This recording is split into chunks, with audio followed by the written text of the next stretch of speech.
манай энэ рууга жоохон эрт нь ер нь их буруу байхгүй хаа 4 сарын 20 ингээл ер нь хөрс температур юм гайгүй сайхан болоод ирвэл ер нь жоохон эртэл дээр юм шиг байна. Тэгэхгүй л ер нь тэгэл богино болцтой сорт тарьсан жил ер нь л оройтой л тэр жилийнхээ онцлогоос ч юм уу гэл яалчгүй болцсон оройтой дэс л та.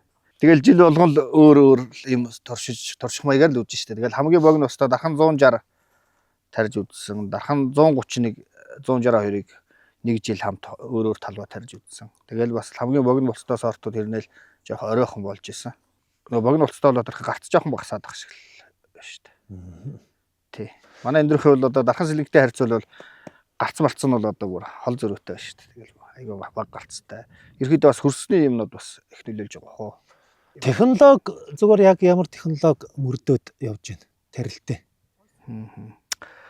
Технологи ерөөдөө яг одоо тэгэл бид нар шин талбай багтай судлахаар яг гоё ингээд уран шүмрүү шигээд ингээд сэлгээд явж бол бас чадахгүй л байна. Ерөөдөө гуурсан тэгээд ургамлаараа талбайгуудаа сэлгээл тэгэл янз янзын юм нөлөөлж байгаа бах. Тэ. Тэгээ бидний бас тарилт технологи алдаа малдаа юм байдаг хоо одоо бид нар ч одоо шин залуу усууд. Тэ. Тэгэл жилээс жилэрх тусам хийж байгаа ажил алдаа дутагталтаа дүгнэлт өгөөл тэгэл явж байна.